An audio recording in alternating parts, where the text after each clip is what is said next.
Il y a autre chose aussi qui est important, qui aide beaucoup dans ces moments-là, c'est quand on est dans le conflit, c'est de se regarder dans les yeux. Parce que justement, qu'est-ce qu'on fait quand on se regarde dans les yeux? C'est qu'on est dans le moment présent. Ça nous force en fait à revenir un peu plus dans cette partie un petit peu plus sophistiquée. Ça nous aide en fait à co-réguler. Hein, le regard aide à la co-régulation. Hey hey! Allez, si vous écoutez la matrescence, c'est que vous êtes prêt ou prête à entrer dans le monde de la parentalité ou bien que vous êtes déjà dans le cœur de ce tumulte bouillonnant, merveilleux, mais éreintant.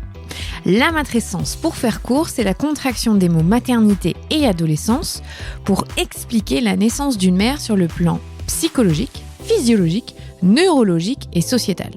On explore le changement d'identité qui s'opère chez nous les parents, parce que la matrescence, ça existe aussi. Je m'appelle Clémentine Sarlat et avant de devenir chef d'entreprise presque par accident et podcasteuse à presque plein temps, j'ai été pendant 7 ans journaliste sport à la télé. Donc vous m'avez peut-être déjà aperçu dans votre télé quand je parlais de rugby ou de tennis. En juillet 2018, j'ai quitté mon CDI et ma vie parisienne après l'arrivée de ma première fille en n'ayant aucune idée de ce qui m'attendait. En mars 2019, j'ai créé ce podcast depuis chez moi à côté de Bordeaux pour trouver des réponses à mes questions de jeune maman et aux bouleversements majeurs que je venais de vivre. 3 enfants rapprochés plus tard, ce podcast, La Matrescence, se développe pour vous accompagner, vous faire rire, vous faire pleurer un peu, mais surtout pour vous faire découvrir de nouveaux horizons en tant que parent.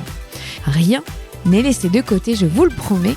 Embarquez avec moi pour une expérience intense. Promis, vous en ressortirez différent et j'espère plus aligné avec vous-même. Ah si, dernière chose, abonnez-vous sur votre plateforme d'écoute, c'est le meilleur moyen de donner de la visibilité à ce podcast. 1000 merci, let's go.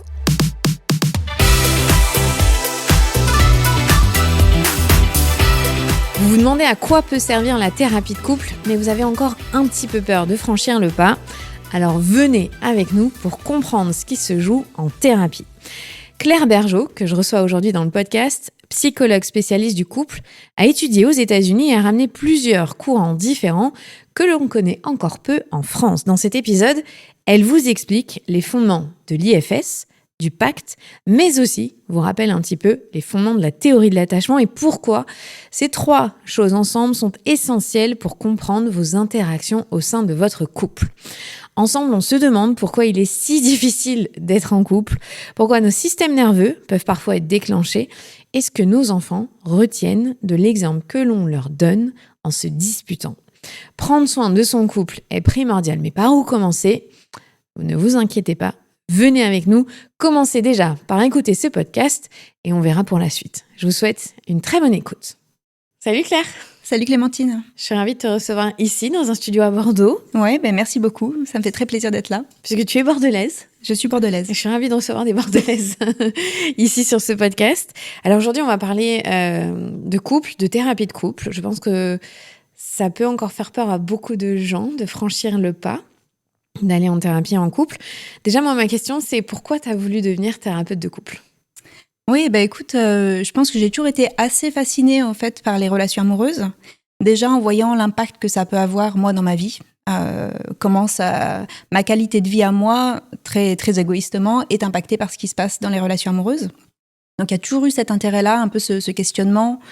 J'ai eu envie aussi d'explorer un petit peu différents modes de vie. J'ai testé le polyamour, des choses comme ça. Enfin, avec vraiment cette idée de mais qu'est-ce qui marche pas.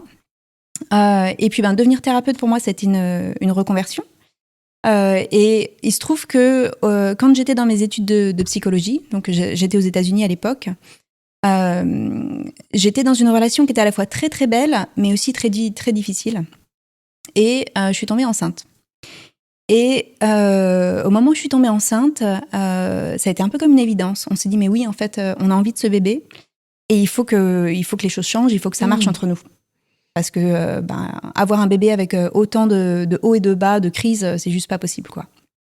Et donc, à ce moment-là, avec mon mari actuel, on est ensemble depuis une dizaine d'années maintenant, on est allé en thérapie de couple. Et ça a tellement bouleversé notre relation dans le positif, hein, évidemment. Ça a tellement impacté notre relation qu'à ce moment-là, comme j'étais en train de finir mes études de psycho, ça a juste fait sens de me diriger vers la thérapie de couple. T'as une révélation, en fait. J'ai une révélation, ouais. Et je me suis dit, mais en fait, c'est fou qu'une relation, parce que franchement, on revient de loin, qu'une relation qui était aussi difficile puisse à ce point-là se transformer. Alors, je dis pas que c'est forcément tout rose tout le temps, mais maintenant on a 2 enfants, on est ensemble, on est bien. Et ça m'a vraiment impacté au niveau personnel et j'ai eu envie de me lancer dedans. Ça donne de l'espoir quand même, ça veut dire que c'est possible. C'est possible, c'est complètement possible. Ouais. Et donc toi, dans tes études, tu as vu plein de différentes théories, différentes approches de la relation de couple. Est-ce que tu peux nous expliquer déjà ce que c'est l'IFS, donc c'est l'Internal Family System, de Richard Schwartz, et en quoi ça aide les couples? Tout à fait. Alors, l'Internal Family System, c'est basé déjà sur un postulat important qui est le postulat de la multiplicité de la personnalité. C'est-à-dire qu'en fait, c'est cette idée qu'à l'intérieur de nous, on n'est pas juste une seule personnalité. On a plusieurs parties de nous, plusieurs sous-personnalités, et que ces différentes parties de nous-là, en fait, ont besoin qu'on vienne être en lien avec et aussi y apporter du soin. Il y a différents types de parties. Donc, il y a des parties qui sont plus des parties protectrices. Et puis, il y a des parties qui sont les parties vulnérables qu'on appelle en IFS les exilés. Là où l'IFS est intéressant pour la thérapie de couple, c'est que ça va nous permettre notamment... imagine, tu as un conflit avec ton conjoint et ton conjoint se met à te dire des choses horribles. Bon, j'espère que ça n'arrive pas trop souvent, mais si ça arrive, déjà, tu peux prendre du recul et te dire c'est une partie de lui qui parle, en fait. C'est pas la totalité de qui il est. Déjà, je trouve qu'il y a quelque chose de plutôt rassurant en reconnaissant le fait que, en fait, quand on s'énerve, quand on dit des choses qu'on n'aurait pas envie de dire, c'est pas la totalité de qui on est. Ça définit pas la personne. Ça définit juste une partie protectrice qui, à ce moment-là, c'est présenté de cette façon-là. Donc ça, c'est le premier point. Le deuxième point, c'est que quelque chose que l'IFS nous aide à faire, c'est à nous désamalgamer. Alors, qu'est-ce que c'est que se désamalgamer ? C'est justement de mettre un petit peu de distance entre soi et la partie qui souvent prend le dessus. Tu vois, quand je me mets en colère, imagine que la colère, c'est une partie de moi. Dans les moments où vraiment la colère monte, c'est comme si la colère, ça devenait l'ensemble de moi. Hein, j'agis depuis la colère, je suis la colère. Et l'IFS, ce que ça va faire, c'est que ça nous aide justement à dire « Attends, c'est pas que je suis la colère, c'est qu'en fait, la colère, c'est une partie de moi. » Et on a des outils qui nous aident justement à faire ce travail de redescendre du coup et réguler notre système nerveux en disant « Non, en fait, c'est une partie de moi et je peux parler pour cette partie-là sans être cette partie-là. » Donc ça, c'est super intéressant. Et puis, l'autre contribution de l'IFS à la thérapie de couple, pour moi, c'est de vraiment venir débloquer en fait, des ressentis négatifs du passé. C'est-à-dire que quand les couples viennent en thérapie, souvent ils ont besoin d'apprendre des principes de fonctionnement sécure. Ça, c'est plus une autre modalité que j'utilise beaucoup qui s'appelle PACT. Mais derrière, une fois qu'on a un petit peu comment est-ce qu'on fait dans le quotidien pour être bien ensemble, quand ça continue à coincer, c'est parce qu'il y a des vieilles choses du passé qui n'ont pas été réglées. Il y a des ressentiments qui sont là, des blessures en fait qu'il y a eu entre nous qui n'ont pas été réglées et qui continuent en fait à faire à pourrir la vie au quotidien, simplement. Et avec l'IFS, en fait, on va pouvoir aller voir ces choses-là et on va pouvoir y apporter du soin et ça va pouvoir justement changer la donne. Ça veut dire que grâce à l'IFS, on est capable de désamorcer la colère qu'on peut ressentir, toujours avoir c'est un droit d'être en colère, évidemment. Tout à fait, c'est un droit, oui. Mais de ne pas l'exprimer de manière qui va blesser et qui va dépasser finalement le fond de notre pensée. Oui, en désamalgamant, c'est ça, si je comprends bien. C'est ça. En fait, c'est surtout et avant tout un outil pour soi, pour se connaître soi et être dans la connaissance et la maîtrise de ses émotions et de ses comportements à soi. Parce que dans l'IFS, il y a vraiment cette idée très importante à laquelle je souscris, qu'on est vraiment à 100% responsable de ce qui se passe pour nous et de comment on se comporte. Et que si je suis en colère, en fait, c'est que j'ai une partie qui est là, qui est en colère, qui vient probablement protéger quelque chose qui est plus douloureux en dessous. Et c'est ça qui est intéressant, c'est de faire ce travail de « Ok, là, j'ai une partie qui est en colère et si je creuse un petit peu, en fait, ça vient protéger quoi ? C'est quoi la vulnérabilité qui est en dessous ? C'est quoi cet endroit à l'intérieur de moi qui a mal et qui a besoin que je vienne y apporter du soin. Donc ça, c'est pour l'IFS de Richard Schwartz. Et tu me racontais, juste avant qu'on démarre l'enregistrement, que toi, tu as été dans une université bouddhiste. Oui. Et donc, tu y as appris la pleine conscience. Oui, tout à fait. C'était voulu aussi par rapport à la thérapie de couple? Tu voulais aller dans ce sens-là parce que ça aurait pu t'apporter quelque chose ou c'était par hasard? Alors, c'était pas lié à la thérapie de couple à l'époque. En fait, moi, j'ai fait un master en psychologie transpersonnelle. Je vivais aux États-Unis à l'époque. Je suis venue à la psychologie de manière un petit peu détournée à travers les psychédéliques et notamment un très grand intérêt pour la thérapie assistée de psychédéliques. Qu'on fait pas trop en France, non? En France, non, malheureusement. On est interdit ou... Alors, c'est complètement illégal en France. Okay. Y a des débuts d'essais cliniques qui se remettent en cours en ce moment, donc ça, c'est quand même une bonne nouvelle. Mais les essais cliniques sont en cours depuis longtemps aux États-Unis. La légalisation et dans certains États, il y a déjà des avancées, notamment par rapport à la psilocybine, par la kétamine aussi. La MDMA est pas très loin. La MDMA est très intéressante pour la thérapie de couple en particulier. Et donc, moi, j'avais choisi de faire un master en psychologie transpersonnelle avec cet intérêt pour la thérapie assistée de psychédéliques. Et il se trouve que cette université bouddhiste proposait ce cursus-là. D'accord. Voilà. Et donc, tu y as appris la pleine conscience. Et donc, j'ai appris la pleine conscience, exactement. Et est-ce que c'est intéressant, quand on est en couple, de faire de la pleine conscience? Ouais, c'est super intéressant. Pourquoi? Vas-y, raconte-nous. Je pense que la pleine conscience, ce qui est intéressant dans la pleine conscience, au final, c'est de ralentir. Hein. Parce que à la fois de ralentir et de mettre de l'intentionnalité. Un des grands problèmes pour moi, c'est ce qui fait que les relations de couple sont difficiles, c'est que tout va trop vite, en fait, quand on est en conflit. On en reparlera peut-être tout à l'heure, mais la pleine conscience permet de ralentir, et donc en ralentissant, en fait, de nous permettre d'être plus intentionnel, d'être moins, en fait, dans l'impulsivité qui peut parfois être problématique. On vit dans une vie à 100 à l'heure. Donc on vit dans une vie à 100 à l'heure. Ouais. C'est difficile de ralentir. Et d'autant plus, je pense que tu le vois dans ta pratique, quand on est en couple avec des enfants, le temps, c'est quelque chose qui est une ressource très rare. Tout à fait. Et donc, résoudre des conflits avec un minimum de temps, ça demande des compétences qu'on n'a pas, en fait. Oui. Et d'ailleurs, je pense que c'est aussi l'une des difficultés d'être en couple avec des jeunes enfants, c'est qu'on a très peu de temps. Et dans ce temps-là, je pense qu'il y a aussi, c'est important de diviser un petit peu en deux types de temps. Il y a le temps de connexion, le temps plus ludique, le temps où on va créer des nouveaux souvenirs ensemble, où on va avoir des expériences ensemble. Et puis, il y a un autre temps à dédier aussi à vraiment être dans résoudre les conflits, parler des choses qui sont difficiles. Enfin, et ça, c'est deux types de temps différents encore dans ce temps minuscule qu'on a déjà. Oui. Et il y a certaines personnes dans le couple qui vont choisir les temps où on résout les conflits et d'autres qui veulent aller plus vers le fun. Et donc, c'est plus complexe. Oui, ça peut être aussi une complexité. À trouver ce temps commun. Tu as une autre qualification, est-ce que tu te bases sur, tu en as parlé juste avant, le pacte de Tatkin. Est-ce que tu peux nous expliquer ce que c'est et aussi en quoi ça aide les couples? Oui, tout à fait. Donc, pacte, c'est un acronyme anglais qui veut dire en français une approche psychobiologique de la thérapie de couple. C'est basé principalement sur 3 axes. Le premier, c'est les styles d'attachement. Le deuxième, c'est la régulation du système nerveux. Et le troisième, c'est les neurosciences. Donc, tout ça participe en fait à créer ce que Stan Tatkin appelle le fonctionnement sécure dans le couple. Donc, c'est cette idée vraiment fondamentale qu'au final, pour qu'une relation se passe bien, c'est-à-dire que pour que les deux individus puissent vraiment s'épanouir au sein du couple, il faut qu'il y ait de la sécurité. Et que notre tâche principale, au final, dans le couple, c'est de faire en sorte qu'on puisse être l'un et l'autre en sécurité. Voilà. Et comment on fait alors? C'est tout... On est en thérapie. Non, mais comment on fait le principe de fonctionnement sécure, on va baser en fait sa relation sur un principe de mutualité, de collaboration, de justice aussi. Il faut qu'il y ait vraiment...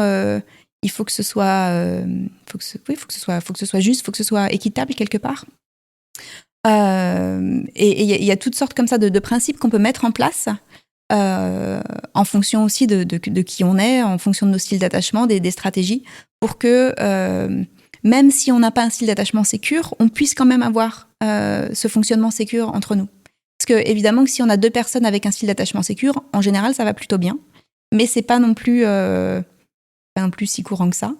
Et pour tous ceux d'entre nous qui n'ont pas forcément un style d'attachement sécure à la base, le fait de mettre en place ce fonctionnement sécure, c'est quand même une bonne nouvelle. C'est ce qui a fait la différence, par exemple, pour mon mari et moi. On n'a ni l'un ni l'autre un style d'attachement sécure, mais on a mis en place un fonctionnement sécure. Et du coup, on a une relation qui fonctionne. Et alors, concrètement, si tu pouvais donner un exemple, comment est-ce que tu mets en place un fonctionnement sécure ? Ça se base sur quoi ? Ça se base sur... On passe d'un système de 2 systèmes de une personne à un système de 2 personnes. Donc on est vraiment sur cette idée d'écosystème, où la relation, c'est un écosystème de 2 personnes, donc un seul écosystème de 2 personnes. Et ça, ce que ça veut dire, c'est que plutôt que d'être toujours centré sur moi, mes besoins, mes désirs, ce qui me fait mal, mes vulnérabilités, je prends aussi en compte dans ma façon d'être avec toi, tes besoins à toi, tes désirs à toi, tes vulnérabilités à toi. Et donc, dans ma façon de me comporter au quotidien, je suis pas seulement dans moi, je suis aussi, je garde en tête, en fait, il faut vraiment que je sois en mesure d'appréhender comment mon comportement va t'impacter. Donc c'est passer du jeu au nous. C'est passer du jeu au nous, exactement. Et vraiment être sur cette notion d'équipe. Être sur cette notion d'équipe, complètement, c'est ça. Qui est difficile. Pourquoi c'est si difficile ? Pourquoi c'est difficile ? En fait, je pense que ça reste relativement simple et accessible quand tout va bien. C'est vrai. Sur le principe, je pense qu'il y a beaucoup de gens qui se disent « ouais, pourquoi pas ?» Là où ça devient plus compliqué, c'est quand il y a du conflit. C'est plus compliqué quand il y a du conflit, parce que quand il y a du conflit, ce qui se passe, c'est que le stress augmente. On sort de sa fenêtre de tolérance, si on repart du système nerveux. Et quand on sort de sa fenêtre de tolérance, on arrive dans un mode plus de survie au final. Quand je sors de ma fenêtre de tolérance, en fait, je suis plus en mesure quelque part de réfléchir à l'impact que j'ai sur toi. Ce qui est important pour moi, c'est ma survie. C'est que moi, je sois OK. Et du coup, quand on est dans cette zone-là, comme moi j'appelle la zone orange, parce qu'on n'est plus dans la zone verte, ce serait la fenêtre de tolérance, si tu veux, quand on passe dans la zone orange, là, ouf. Et c'est là où on commence à dire des choses qu'on va regretter après, ou à faire des choses où on se dit, ouf, en fait, j'aurais pas dû faire ça, j'aurais pas dû dire ça. Mais sur le moment, ça va trop vite, en fait. Donc le but, c'est de pouvoir rester dans cette zone verte. Le but, c'est de pouvoir rester dans cette zone verte. Voilà. Dans la zone orange. Dans la zone orange. Mais est-ce que vraiment c'est possible ? Est-ce qu'un être humain, de manière générale, reste toujours dans sa zone verte ? Non, c'est pas possible. Je pense pas. Rassurons tout le monde. C'est complètement normal, en fait, de passer dans la zone orange, voire dans la zone rouge de temps en temps. Par contre, alors, évidemment, on n'est pas tous égaux face à la fenêtre de tolérance. Notamment, plus une personne aura un antécédent de trauma ou un attachement très compliqué. Bon, en général, les deux vont ensemble d'ailleurs, mais plus la fenêtre de tolérance va être réduite. Mais on peut s'aider l'un et l'autre, en fait, à rester dans notre fenêtre de tolérance. Et c'est aussi toute cette idée du fonctionnement sécure. C'est avec les connaissances que j'ai de ce qui se passe pour toi, de ton profil psychologique à toi, comment est-ce que je peux t'aider, en fait, à rester dans ta zone de tolérance ? Parce que, en fait, moi, j'y ai intérêt à ce que tu puisses rester dans ta zone de tolérance aussi. C'est sûr. Comment on fait quand, dans un couple, ça arrive souvent de ce que j'entends autour de moi, il y en a un qui est très investi, ouais. Et l'autre, ce que dit Gottman, met son mur de briques. Ouais, ça c'est un petit peu problématique. Son mur de briques, en réalité, là, moi, ce que j'irais faire, c'est aller voir vers l'IFS. C'est là où je trouve que l'IFS est très intéressante, parce que qu'est-ce que c'est le mur de briques, en fait ?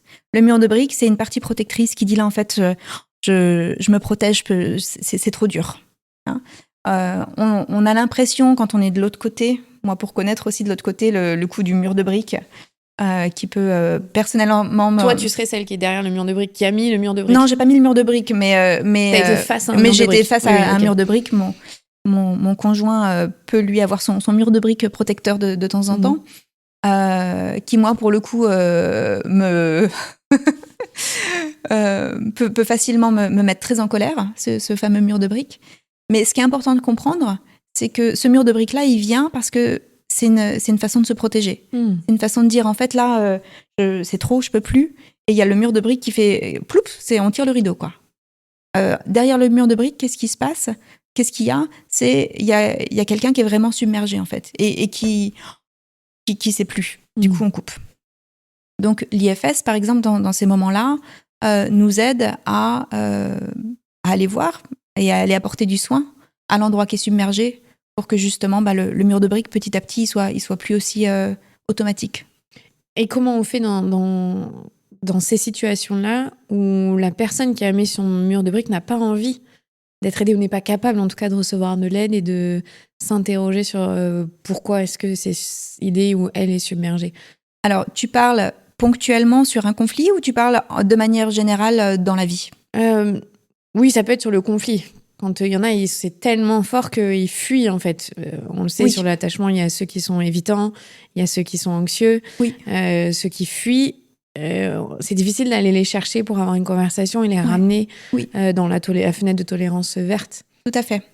Alors, ce qu'on fait, déjà, je pense que c'est important de comprendre que c'est cette idée que quelqu'un qui met un mur de briques, c'est pas qu'il essaye de tout faire pour narguer l'autre ou pour l'embêter, c'est que réellement, il a plus la capacité, en fait, d'interagir dans ce moment-là. La meilleure chose qu'on puisse faire sur le moment, c'est de donner de l'espace à la personne. En disant, OK, je comprends, là, je vois bien que tu as capacité, on reprendra plus tard. Bon, ça demande beaucoup de... Ça demande que soi-même on soit dans la fenêtre de tolérance. C'est ça demande que soi-même on puisse quand même prendre sur soi, au minimum. Mais idéalement, si petit à petit on construit ce fonctionnement sécure, on réussit de plus en plus à faire ça.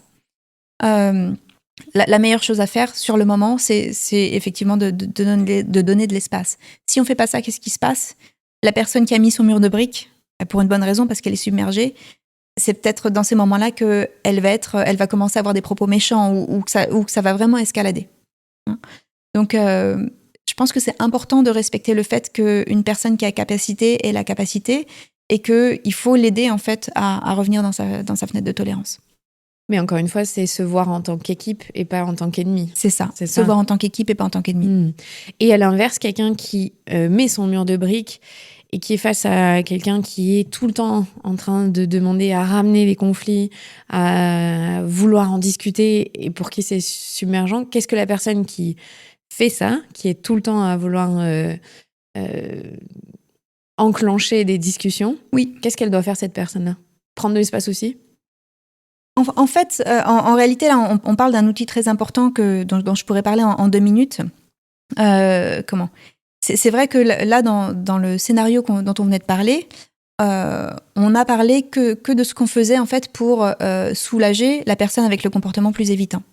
Mais effectivement, il y a 2 facettes. Et toute l'idée d'un fonctionnement sécure, c'est que on trouve un scénario gagnant-gagnant où les 2 peuvent être apaisés.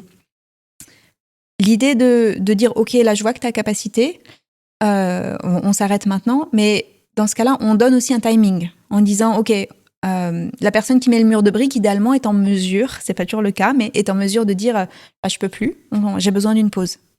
On fait une pause, mais dans ce cas-là, je donne un timing, on peut reprendre la conversation dans 1 heure, ou on peut reprendre la conversation dans 2 heures. Peu importe, en fait, du timing. Mais le timing aide la personne anxieuse qui est en face, en général, la personne, en tout cas, dont tu parles, qui veut toujours enclencher le truc, à ce qu'il y ait au moins un truc où, OK, moi, je peux redescendre un petit peu parce que je sais que derrière, il y a un... Comment dire ? J'ai mon conjoint qui revient vers moi et on peut reprendre la discussion. Je suis pas complètement laissée à moi-même avec ce sentiment d'abandon, de rejet, de on n'en parlera jamais et c'est toujours la même chose et toute la bagarre qui va avec derrière, la lutte. Mais c'est ce qu'on disait tout à l'heure, c'est que ça, c'est génial quand on a du temps et qu'on n'a pas d'enfant. Parce que je me dis, tu vois, ce truc de on peut reparler dans 2 heures. Mais en vrai, dans 2 heures, ça se trouve, il y a le bain, ça se trouve, tu vois ce que je veux dire ? Il y a mon enfant qui fait une crise. Et ça, c'est super difficile d'arriver à laisser de respecter chacun son rythme quand on sait qu'en fait, on n'est pas à notre rythme. On est au rythme des enfants. Et donc, pouvoir discuter des conflits, c'est pas si évident en fait. C'est pas si évident. C'est vrai que le fait d'avoir des enfants et surtout des enfants en bas âge, c'est un facteur de stress qui est juste immense. Et quand c'est la réalité, c'est la réalité et il faut faire avec. Donc, tu as raison, hein, on ne peut pas toujours dire on reprend dans 2 heures parce que des fois, dans 2 heures, il n'y a pas. Mais le fait quand même d'avoir un timing, ça aide. Parce que ça montre que l'autre a une intention de revenir à exactement. Et ça peut être on reprend demain. Mais pour la personne anxieuse, reprendre demain, c'est difficile. C'est trop tard. Ce qu'on sait du style d'attachement anxieux, c'est que ce sont des profils psychologiques qui vont avoir beaucoup plus de mal en fait à passer la nuit si le conflit n'est pas résolu. Et donc le stress continue. Le stress continue à monter. Et un schéma que je vois parfois, c'est il y a un conflit, il n'a pas pu être résolu avant d'aller se coucher. La personne évitante a juste pas les capacités avant d'aller se coucher. Elle s'endort tout de suite comme une pierre et se réveille le matin comme une fleur en se disant ça y est, je suis prête à m'excuser, à passer à autre chose. Et puis la personne au profil anxieux toute la nuit déjà a fait une insomnie et puis ça boue le matin, elle est juste furieuse et là en fait c'est plus ça devient difficile. Là, on n'est plus sur des fenêtres de tolérance. On est plus sur des fenêtres de tolérance, ouais. Donc, idéalement, le conflit, on le résout avant d'aller se coucher quand c'est possible. Et si c'est pas possible, parce que c'est pas toujours possible, c'est important de garder quand même un signe de « on est OK ». Ça peut être rien que de se toucher l'orteil. Tu vois, des fois, t'es dans le lit et chacun de son côté, là, un petit peu, qui à se tourner le dos. Si on a juste un bisou avant de se coucher, tu vois. Parce que ça envoie le signal de ok, là je suis vraiment en colère, mais on est ok. Mais il y a assez de sécurité dans la relation et on remet pas ça en cause. Mais ça remet pas en question mon amour et exactement. Ce que je fais avec toi. Ouais. Pourquoi c'est si difficile la relation amoureuse ? Alors ça, c'est une grande question. Ça vient beaucoup de l'automatisation en fait de notre mémoire, de nos réflexes neurobiologiques, si tu veux. Pour expliquer ça, on peut dire qu'il y a une partie du cerveau qui est peut-être plus sophistiquée, hein, le cortex préfrontal, qui est la partie du cerveau d'ailleurs qu'on utilise quand on est dans notre fenêtre de tolérance, hein, plus. C'est la partie du cerveau qui est vraiment dans cette intelligence relationnelle, qui peut à la fois réguler ses émotions, qui du coup aussi peut réguler ses comportements, qui peut prendre en compte ce qui se passe pour toi. Voilà, ça c'est l'endroit sophistiqué du cerveau humain. Donc c'est cet endroit qu'on appelle un peu les ambassadeurs là devant. Le problème de cet endroit-là, c'est que c'est un endroit très coûteux qui demande beaucoup de ressources au cerveau pour être en exécution. Il y a une autre partie du cerveau qui est le cerveau limbique là derrière, qui est le cerveau plus de la survie, hein, qui est un cerveau, une fonction plus basique, qui notamment est très présente dans les conflits, hein, parce que ici c'est ce qui compte quand on est dans cette partie-là du cerveau, c'est réussir à se battre, réussir à s'échapper. C'est comment est-ce que moi je peux faire en fait pour me sortir de ce moment-là stressant. L'avantage de ce cerveau limbique, c'est que il n'est pas coûteux au cerveau. Et donc il permet aussi d'automatiser nos journées. On est sur autopilote en fait pendant une grande partie de la journée sans s'en rendre compte. C'est parce qu'on utilise en fait plutôt le cerveau limbique. On utilise la mémoire, ce qu'on appelle procédurale, où les choses se font de manière automatique. Par exemple, quand tu apprends à faire du vélo, au départ, c'est compliqué. Il y a ton cerveau plus sophistiqué. Enfin, ton cerveau est vraiment mobilisé pour comprendre comment ça marche, etc. Ça te prend beaucoup de ressources. Ou quand tu apprends à conduire, au départ, tu es super fatigué. C'est parce que justement, ça vient demander énormément de ressources au cerveau. Puis une fois que tu as compris le truc, une fois que ça se met un petit peu sur pilote automatique, hop, ça passe dans la mémoire procédurale et en fait, faire du vélo, conduire, ça devient simple. Tu n'y penses même plus. Tu démarres ta voiture, pas de problème. Voilà. Et quand on tombe amoureux, c'est pareil. C'est-à-dire qu'au départ, quand on tombe amoureux, on est vraiment dans cette partie ambassadrice là, du cerveau sophistiqué. On veut tout savoir sur l'autre personne, on veut passer tout notre temps ensemble, on veut se toucher, on veut tout. Enfin voilà, on est vraiment on a envie de passer toutes nos journées ensemble. Et puis, ça, au bout d'un moment, à force de passer notre temps ensemble, on commence à être de plus en plus sérieux, on commence à former une relation. Et puis, au fur et à mesure que voilà, le lien d'attachement se met en place, que voilà, la relation, au final, est en place, petit à petit, ce qui se passe, c'est que on fait la même chose. C'est-à-dire que on automatise l'autre personne. On passe la personne avec qui on est en relation en mémoire procédurale. C'est normal, en fait, hein, parce que si on était tout le temps dans cette partie du cerveau là, à utiliser toutes nos ressources, on va se faire... comment dire ? C'est trop. Au bout d'un moment, on ferait pas autre chose. On ferait pas autre chose. Ça prend trop de ressources. Et puis, voilà, après, t'as l'impression d'avoir le cerveau free. Au bout d'un moment, enfin, c'est... Mais c'est vrai, quand on tombe amoureux, on a cette sensation-là où plus rien n'existe. Voilà. Et notre seul but de la journée, c'est l'autre. Oui. C'est ça. Mais du coup, le reste n'existe plus. Exactement. Sauf qu'on peut pas maintenir ce rythme de vie-là toute notre vie. Exactement. Et donc, on a ce moment où l'autre passe dans la mémoire automatisée, la mémoire procédurale. Et là, le problème, c'est que du coup, on est dans l'automatisme, on pense qu'on connaît l'autre, mais en réalité, on ne connaît pas non plus l'autre tellement, et on commence à faire des erreurs. Et on commence à être moins présent, en fait. On commence à plus faire autant attention à l'autre.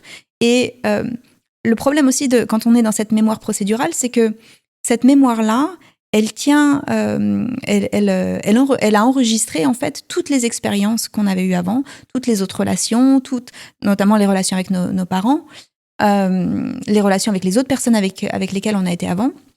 Et elle est très bonne à détecter le danger. Hein. Et donc, c'est là où, d'un seul coup, on va être dans le... Mais pourquoi tu me regardes comme ça ? Et tu vas me dire, mais je te regarde pas comme ça. Ou pourquoi tu prends ce ton-là ? Mais en fait, tu dis, mais j'ai pas ce ton-là. Et on va commencer à être sur ces moments-là où il y a des moments de tension entre nous, en fait. Hein, et ça va être le début, le début du conflit. Enfin, les premiers moments, en fait, où on va se dire, mais non, et on s'embrouille. En fait, là, c'est à ce moment-là, on met nos lunettes un peu de la négativité, où on commence à voir différemment tout à fait. La relation avec ce danger de la souffrance ou pas ce forcément. Danger de la souffrance, à se dire, s'il fait ça, c'est que, ou elle fait ça, c'est que il ou elle ne m'aime plus, ou c'est plus comme avant, donc je suis en danger, donc... Alors peut-être, oui, et même pas non plus forcément. C'est juste qu'on est moins à être vraiment attentif, vraiment être moins dans on parlait de pleine conscience tout à l'heure, on a pleine conscience qu'on est vraiment présent, on est complètement focus sur l'autre. On n'a plus, au bout d'un moment, toute cette ressource-là pour être... on vit plus notre vie en automatisant l'autre, et du coup, on fait des erreurs. On fait des erreurs d'appréciation en pensant parfois que l'autre représente une menace alors que c'est pas le cas. Et ça, justement, ça apporte du stress et ça va nous faire sortir de notre fenêtre de tolérance. Quand on sort de notre fenêtre de tolérance, qu'est-ce qu'on sait ? C'est qu'on arrive justement dans cette zone où ça va très vite. Hein, et on se met à dire des choses et sans même savoir comment est-ce qu'on en est arrivé à ce que ça escalade aussi vite. Donc c'est pas facile la relation amoureuse. C'est pas facile la relation amoureuse. Aussi par notre configuration. Par notre configuration, tout à fait. De notre cerveau. Oui. D'où l'importance vraiment de ralentir. Hein, de ralentir, parce que quand on ralentit intentionnellement, qu'est-ce qu'on fait ? On permet... on se donne plus de chances, en fait, de pas... partir au quart de tour. Ouais. Il y a autre chose aussi qui est important qui aide beaucoup dans ces moments-là, c'est quand on est dans le conflit, c'est de se regarder dans les yeux. Parce que justement, qu'est-ce qu'on fait quand on se regarde dans les yeux ? C'est qu'on est dans le moment présent. Ça nous force en fait à revenir un peu plus dans cette partie un petit peu plus sophistiquée. Ça nous aide en fait à co-réguler. Hein, le regard aide à la co-régulation. Alors moi, j'ai déjà été dans cette situation où mon partenaire ne peut pas me regarder dans les yeux. Oui. Alors ça, il est vrai que certains styles d'attachement ont plus de mal avec le fait de se regarder dans les yeux. Notamment les styles d'attachement évitants en général ou désorganisés vont avoir plus de mal avec le fait de se regarder dans les yeux. Si c'est le cas, c'est OK. C'est important aussi de pas, de pas venir apporter de la honte ou de faire de dire à l'autre, quand même, t'es même pas capable de me regarder dans les yeux. Mais J'ai jamais dit ça. non, je dis pas. Non, je rigole, mais quand on est énervé et que l'autre ne fait pas ça, des choses basiques pour nous, ça nous met tellement en colère qu'on peut aller dans ce truc-là de mettre la honte à l'autre, de dire mais attends, c'est un truc simple, pourquoi tu n'y arrives pas alors qu'en fait ils sont submergés, que c'est pas de leur faute. Tout à fait, tout à fait. Mais rien que d'être quand même en proximité, ça aide. Ok. Ou de se dire on peut se tenir la main, ou on peut se tenir la main, oui. C'est ça. Alors si c'est OK pour l'autre. Ok. Mais ce qu'on sait par exemple d'un style évitant, même si le style évitant va avoir tendance à penser qu'il est mieux complètement tout seul pour se réguler, le fait qu'il y ait une autre personne dans la pièce, alors sans s'adresser la parole forcément au début, ça l'aide à redescendre en termes de stress. À faire la co-régulation, ce que tu disais. Alors à faire une forme de co-régulation qui soit pas les yeux dans les yeux, mais dans la même pièce. Pas frontale. Pas frontale, c'est ça. Ok. Ouais. Tu as beaucoup parlé du système nerveux. Ouais. C'est quelque chose dont on ne parle pas beaucoup en France. Oui. Est-ce que tu peux nous expliquer pourquoi ça joue notre système nerveux dans nos relations de couple, et ce que c'est de base, le système nerveux, comment on le régule? Oui. Il y a beaucoup de choses, mais... Alors, le système nerveux, qu'est-ce que c'est? Le système nerveux, c'est ce dont on parlait tout à l'heure. C'est un petit peu cette idée de fenêtre de tolérance. Ça, c'est... Comment dire? La fenêtre de tolérance, comme je disais tout à l'heure, c'est cet endroit, en fait, où je peux... j'oscille tranquillement entre activation et désactivation et je m'autorégule de moi-même, en fait. C'est facile. Et depuis cet endroit-là, en fait, je suis bien. C'est-à-dire que je suis en mesure de réguler mes émotions, je suis en mesure de prendre en compte ce qui se passe pour toi. Et puis le système nerveux, quand on sort de cette fenêtre de tolérance-là, qu'on va monter dans la zone orange, par exemple, comme je disais tout à l'heure, là, on est plus... donc la zone verte, la fenêtre de tolérance, c'est ce qu'on appelle l'engagement social. Donc c'est cette idée justement de... je peux prendre en compte ce qui se passe pour toi. Quand on passe ensuite dans plus d'activation, quand on arrive dans la zone orange, on est là vraiment dans plus le mode de survie. Alors, pour donner peut-être un exemple où ça va être plus parlant, le genre d'émotion qu'on va avoir quand on est dans notre fenêtre de tolérance, ça va être je vais me sentir calme, je vais être en mesure d'avoir de la curiosité pour ce qui se passe pour toi, de la compassion. Je vais être centrée. Quand j'arrive dans pour moi, le signe que j'arrive dans ma zone orange, c'est que je commence à me sentir un peu frustrée, un peu irritée. Tu vois, ça commence ça me démange un peu. Là, je me dis, c'est le signe que j'arrive dans ma zone orange. Alors, après, ça peut continuer à monter. On est encore dans sa zone orange quand on va être, disons, quand on va ressentir de la colère, peut-être même de la rage, on est encore dans sa zone orange, dans le haut de la zone orange. Et cet endroit-là, comme je disais tout à l'heure, c'est l'endroit où, en fait, ce que l'autre, j'arrive plus, en fait, à... Je m'en moque, en fait, de ce qui se passe pour toi, là. Il faut que je sauve ma peau. Je suis dans la survie. Et puis, si le stress continue encore de monter, on arrive dans ce que moi, j'appelle la zone rouge. Alors, les zones orange, rouge, verte, c'est moi. C'est pas la théorie officielle du système nerveux, mais je trouve que ça aide un petit peu à se rendre compte de ce qui se passe. Et donc, si le stress continue encore de monter quand on est dans cette fameuse zone orange et qu'on arrive en zone rouge, soit parce qu'il y a de plus en plus de stress, parce que c'est l'escalade, soit parce que le stress simplement ne s'arrête pas, là, on arrive dans « j'abandonne ». Je peux plus, en fait. J'ai pas de solution. Et là, c'est là où on arrive dans le figement. Le figement, c'est cet endroit où c'est le freeze. Et là, c'est beaucoup plus dur de revenir. Donc idéalement, on reste dans sa zone verte le plus possible. Alors après, régulièrement, on passe dans la zone orange, c'est normal en fait, c'est les stresseurs de la vie quotidienne, mais c'est important de réussir à revenir le plus rapidement possible dans sa zone verte. Et donc ça passe déjà par se rendre compte qu'on est dans sa zone orange, parce que quand on est dans la zone rouge, c'est ça aussi qui est difficile, c'est qu'on a beaucoup moins conscience de ce qui se passe de soi, c'est l'endroit de la dissociation. C'est là où la vision est plus restreinte. Ouais, exactement. Nos sens sont, comme tu dis, on veut courir ou fuir ou s'arrêter parce qu'on a l'impression qu'on est en vrai danger. Oui, courir ou fuir, c'est la zone orange. Ok. Et freeze. La zone rouge, c'est freeze, c'est je suis dans le figement, je peux plus rien faire. Je peux plus rien faire, okay. J'abandonne. Et là, en fait, j'abandonne, dans les animaux, hein, quand on observe chez les animaux, dans le moment du trauma, quand un animal pense qu'il va mourir, un humain aussi au final, il y a ce moment de dissociation qui permet en fait de ne pas ressentir la douleur de plein fouet. Hein. Okay. C'est ça la zone rouge. C'est je vois qu'il n'y a plus de solution, j'abandonne. Ok. Mais c'est intéressant ce que tu dis toi, tu connais quand tu passes de la zone verte à orange. Tu sais ce qui se passe dans ton corps. Oui. Tu sais dire là, attention, alerte. Oui. Je commence à voir mon seuil de tolérance. Tout à fait. Ça a baissé. On nous enseigne pas ça. C'est très dur de savoir. Oui, de c'est comprendre. Vrai. Juste de soi à soi. Là, attention, ça va pas. Oui, tout à fait. Et ça, c'est très important de faire attention à ça, de sentir que là, je sens que il y a des gens qui me disent là, j'ai vrillé. Quand j'ai vrillé, c'est en fait, je suis passée dans ma zone orange.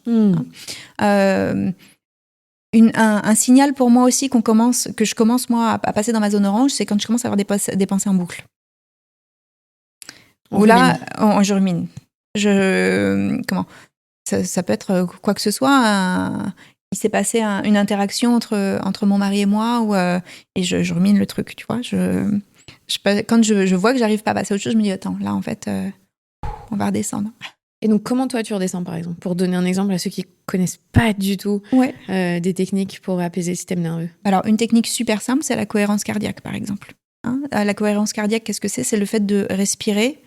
On va prendre 5 respirations, 5 expirations. On va faire ça 6 fois de suite. Voilà, je respire en comptant 1, 2, 3, 4, 5, expire. Et en fait, de faire ça, idéalement, on fait ça même plusieurs fois par jour. Hein, ça nous aide jusqu'à 3 fois par jour à simplement se réguler. À revenir à son corps. À revenir à son corps. Ça, c'est une technique très, très simple. La cohérence cardiaque qui marche bien. Après, il y a d'autres façons de faire qui peuvent être plus complexes. Ça peut être plus complexe ou pas, hein, mais de méditer, ça peut être l'introspection. Moi, je vais voir mes parties à l'intérieur, par exemple, avec des techniques d'IFS où je vais m'intéresser. Tiens, c'est quoi cette partie protectrice et qu'est-ce qu'elle vient protéger? Ça, c'est peut-être un peu plus compliqué quand on n'a pas les concepts d'IFS, mais la cohérence cardiaque, c'est simple. Moi, j'ai besoin de me sortir, si je suis à l'intérieur, d'aller dehors. Ouais. D'aller dans la nature. Enfin, la nature, c'est vite dit. De changer d'air, en fait. Tu sors de pièce, tu changes de scénario. Et de voir de la nature, du ciel, du vent. Enfin, je sais pas, quelque chose qui fait que ça va m'apaiser pour redescendre. J'ai souvent besoin... Tu te sens enfermé, en fait, quand t'es dans la zone orange. T'es dans une prison, en fait, dans ta prison mentale. Et moi, je sais que ça marche, ça, si jamais ça peut vous aider. Non, mais complètement. En gros, il faut trouver aussi ce qui fonctionne. Faut trouver ce qui fonctionne pour chacun. Soi. Parce qu'on est tous différents et que... Qu'est-ce que les enfants observent de notre façon d'être en couple? Qu'est-ce qu'ils vont retenir? Tout, en fait. Très rassurant. Ouais, désolée, c'est pas très rassurant, mais c'est vrai que les enfants absorbent tout, c'est des éponges. Et... les enfants, au final, comprennent beaucoup de ce qui se passe entre les parents. Et ils n'ont pas forcément besoin d'avoir les mots, mais ils sentent ce qui se passe entre les parents. Notamment, ils sentent est-ce qu'il y a de la sécurité dans la relation? Est-ce qu'il y a, dans les conflits, par exemple, est-ce qu'il y en a un qui a le dessus? Est-ce qu'il y en a un qui gagne? Est-ce qu'il y en a un qui a le pouvoir? Donc, ils vont sentir aussi... ils vont savoir si les parents s'excusent ou pas. Enfin, toutes ces nuances-là de la relation. Est-ce que les parents ont de l'affection entre eux? Les enfants absorbent tout. Comment est-ce qu'on peut leur montrer un exemple d'une relation saine? Ça passe par quoi? D'une relation saine de conjoint à conjoint, c'est ça? Je pense que ça passe d'abord par faire un travail sur soi. Bon, je suis thérapeute, donc j'ai un petit peu ce biais-là, mais on n'est pas forcément d'ailleurs obligé de faire une thérapie pour faire un travail sur soi. On peut aussi faire un travail sur soi d'autres manières, mais je pense que c'est vraiment quand même important d'avoir cette volonté d'aller comprendre ce qui se passe pour soi-même. Parce que qu'est-ce qui se passe quand on fait ce travail-là, c'est que ça nous permet de prendre la responsabilité en fait de nos comportements, de nos émotions et de creuser pour comprendre en fait. Donc ça, c'est la première chose, et je pense que c'est important que les deux parents, idéalement, puissent faire ce travail-là. Et puis, au-delà de ça, c'est aussi qu'il y ait un fonctionnement sécure, en fait, qui est les bases, en fait, de sécurité entre les parents. C'est notamment que les parents sachent aborder le conflit et sachent le faire de manière, de manière adaptée pour les enfants. On sait que ça crée énormément de stress pour les enfants quand les parents, par exemple, commencent à crier devant les enfants, ou toutes ces choses-là, en fait, impactent énormément les enfants. Donc, c'est important que, pour sa relation, déjà, de savoir gérer les conflits, bien gérer les conflits, et puis de savoir aussi ne pas être trop exposer nos enfants aux tensions qu'il y a entre nous. Quand on blesse son ou sa partenaire, ça arrive quand on est ensemble pendant des années et des années, comment est-ce qu'on fait pour réparer la relation ? Oui, ça c'est une question très importante. Je pense que la première chose à faire, c'est simplement de s'excuser. Mais de s'excuser de manière sincère, et de s'excuser pour le comportement qu'on a eu sans aller chercher des justifications.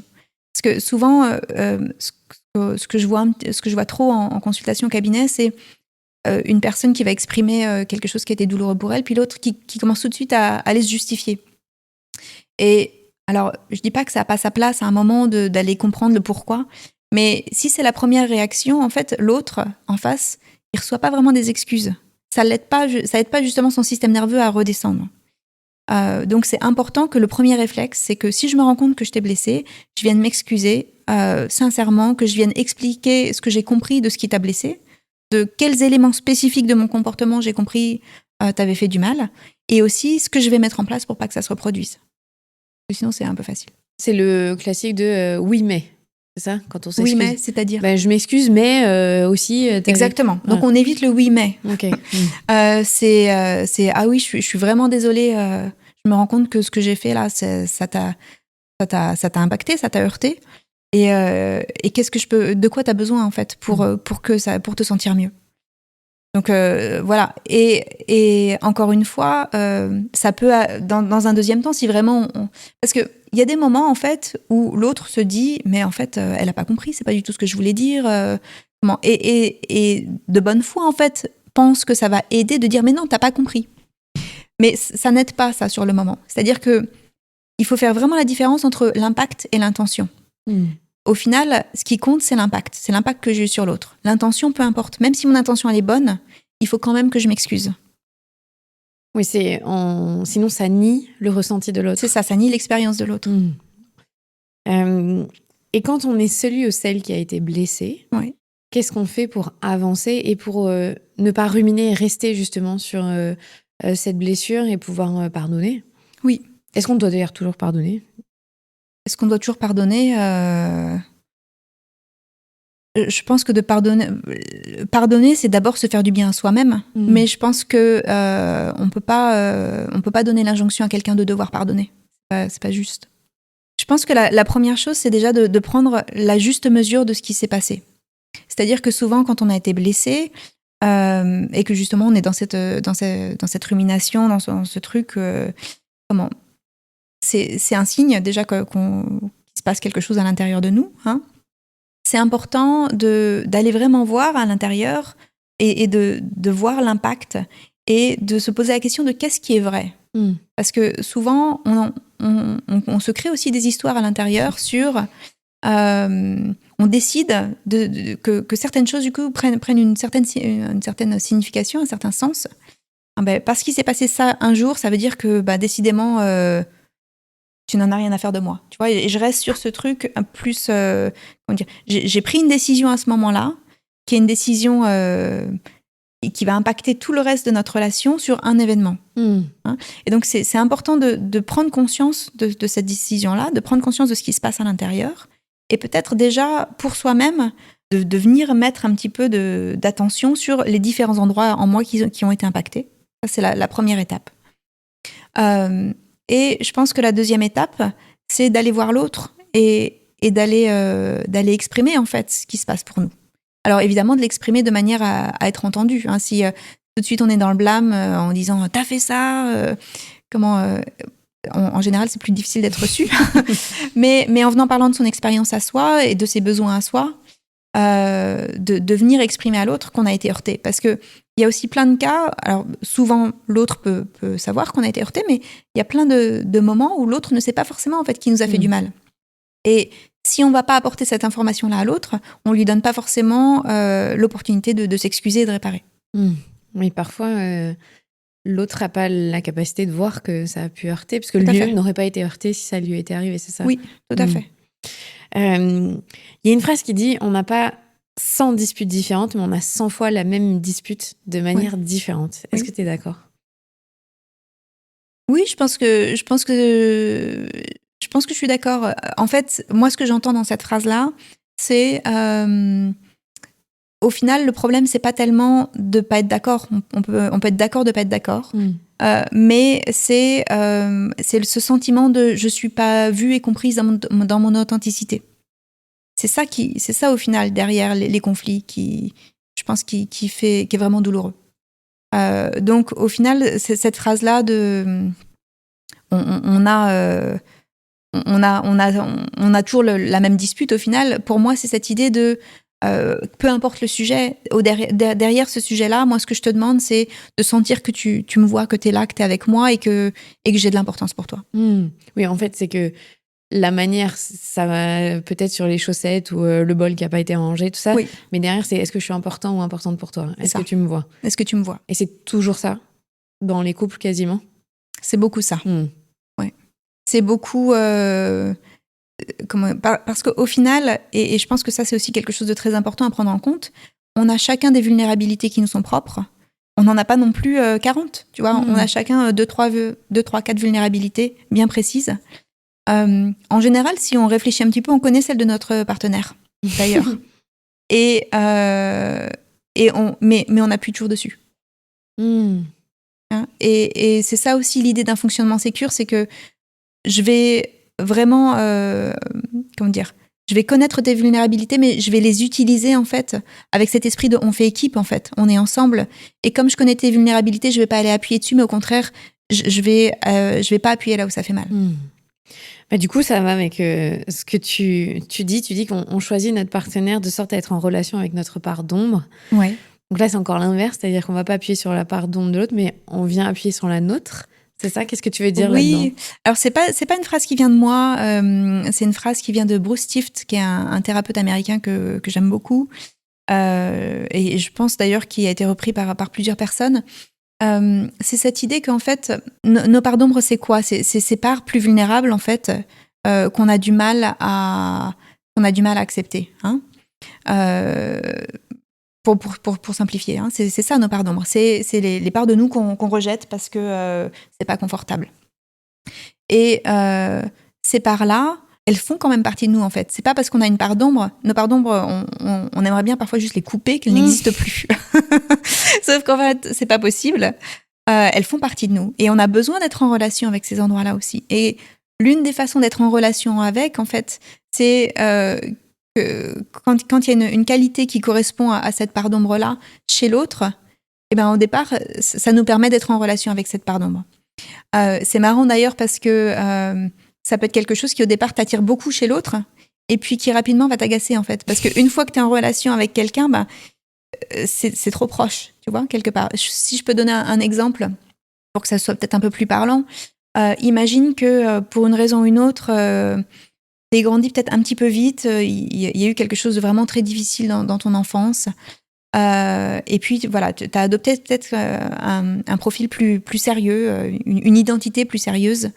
Et puis tout ce qui est plus léger, plus enfantin, plus joueur, ce soit passé dans ta part d'ombre parce que, ce soit devenu c'était pas une des stratégies possibles pour toi dans l'enfance, et que tu grandisses à l'âge adulte, et puis la personne que tu rencontres a cette légèreté, cette insouciance, au départ, ça va peut-être vraiment t'attirer. Tu vas dire, ah, c'est tellement chouette. C'est quelque chose qui te plaît parce qu'en fait, ça fait partie de toi. Et puis ensuite, vous êtes en relation ensemble, et en fait, dans ton quotidien, d'être confronté à ça tout le temps, parfois, ça peut être dur. C'est trop, en fait.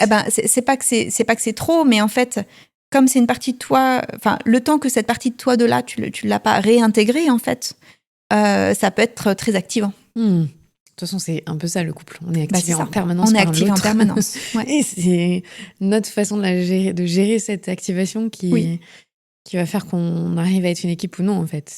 Exactement, mais en même temps, c'est une superbe opportunité, au final, puisque la relation de couple, ça nous permet d'aller chercher nos pardons, ça nous permet c'est vraiment un chemin pour grandir, en fait. Mais c'est fatigant. C'est fatigant. Oui, c'est coûteux. C'est ce que tu disais. Ouais. Alors, j'ai une dernière question. Tu as écrit sur ton compte Instagram, il y a quelque chose qui peut révolutionner le couple. Ouais. Ça serait quoi pour toi ? Il y a quelque chose qui peut révolutionner le couple. Je pense que c'est vraiment le fonctionnement sécure. Et notamment, comment le fonctionnement sécure nous apprend à gérer les conflits. Et si je peux donner juste un outil à quoi ça correspond, ça va être ce dont on parlait tout à l'heure, cette idée de faire pause et de revenir. Donc, simplement, dans les conflits, d'apprendre en fait à faire stop.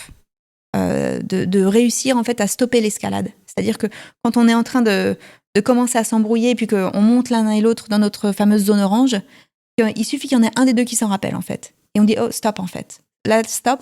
On met cette intentionnalité de, non mais là en fait, on va pas vers ça, on fait une pause. En général, c'est plutôt la personne avec le style évitant qui a envie d'arrêter en premier. Moi, j'allais dire, moi, j'ai jamais dit stop, on arrête, là, c'est trop pour moi. Moi, j'ai encore et encore. Mais alors, tu vois, c'est différent de dire c'est trop pour moi, ce qui va être peut-être ce que va faire la personne avec le style d'attachement plutôt évitant. Mais de se dire stop, là, on arrête parce qu'on va droit dans le mur, le on. De savoir que c'est pas bon pour la relation, en fait, là, quand on est parti sur une voie là où on sait que ça va pas le faire. De réussir à avoir cette intentionnalité de dire on arrête là, on fait une pause, et puis on revient dans une heure, on revoit ça pour sûr avant d'aller se coucher ce soir, tu vois. Donc c'est pause et avec l'élément de on revient. On a un timing où on sait qu'on revient l'un vers l'autre. J'écoutais la dernière fois un podcast avec le couple Gottman, qui a créé l'Institut Gottman, qui est vraiment très intéressant parce qu'ils ont étudié les couples pendant des décennies. Et elle disait, il ne faut pas plus de 24 heures. Oui, parce que là, si on dépasse 24 heures après le conflit, là, on va dans une zone qui est pas bonne et de non-respect, et d'indifférenciation. Tout à fait. Il faut vraiment, dans le timing, il faut que ça rentre dans une fenêtre. Tout à fait. Et moi, j'ai même tendance à dire, si on peut éviter d'aller se coucher sur un conflit, c'est mieux. Hein. Alors lui, John Gottman, il disait non, c'est bien d'aller dormir parce que c'est mieux de dormir. Ouais, mais encore faut-il pouvoir dormir. Exactement, c'est ce que je pensais. Alors toi, tu dois t'endormir facilement même si tu t'es embrouillé, parce que moi, non. Ouais. Ok. Et encore une fois, c'est pas toujours possible de rester, de régler un conflit jusqu'à 3h du matin quand il faut se lever à 6h avec les enfants et bien tout. Sûr.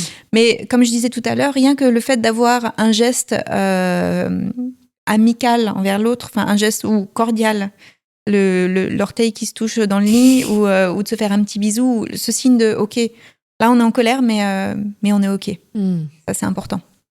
Ça donne de la sécurité. Merci beaucoup Claire. Écoute, merci à toi. Pour cette grande conversation autour du couple. Il y a tellement à dire, tellement à faire parce que c'est complexe, ça appartient à chacun, chaque individu réagit différemment. Ouais. Mais si tu pouvais juste donner envie aux couples qui ont peur de franchir le pas et d'aller en thérapie de couple, qu'est-ce que tu pourrais leur dire ? Ce que j'ai envie de dire, c'est que en fait, vous faites ça pour vous et que plus tôt on va en thérapie, plus c'est facile. En fait. Moi, et ça, c'est une grande différence que je vois entre la France et les États-Unis. En France, il y a encore un peu un stigma par rapport au fait d'aller en thérapie. On va en thérapie vraiment quand c'est la dernière limite, c'est la crise de la crise. Et en fait, c'est beaucoup plus dur quand on est en crise depuis 5 ans de réparer les choses et de retrouver un fonctionnement sécure et de réparer toutes ces choses-là qui ont été difficiles. Quand vous sentez que ça commence à pas aller bien et que ça fait quelques mois que ça va pas bien, allez en thérapie. parce que du coup, ça peut se résoudre très vite et vous avez tout intérêt en fait à ce que ça évite et que ce soit facile. Merci beaucoup Claire. Avec plaisir Clémentine, merci à toi. Vous venez d'écouter un nouvel épisode de la Matrescence. Merci infiniment pour votre soutien. Si vous voulez découvrir de nouvelles pépites, n'hésitez pas à aller sur le site www.lamatrescence.fr. Vous pouvez également vous abonner à la newsletter qui sort tous les vendredis. Rendez-vous également sur le site pour pouvoir vous inscrire. Ensuite, vous devez vous abonner sur votre plateforme d'écoute pour pouvoir recevoir les notifications. C'est ce qui fait grandir ce podcast. Merci infiniment et continuez de partager ce savoir autour de vous. Je sais que c'est comme ça que beaucoup des auditrices et des auditeurs ont découvert ce podcast. Alors un grand merci. Prenez soin de vous. À la semaine prochaine.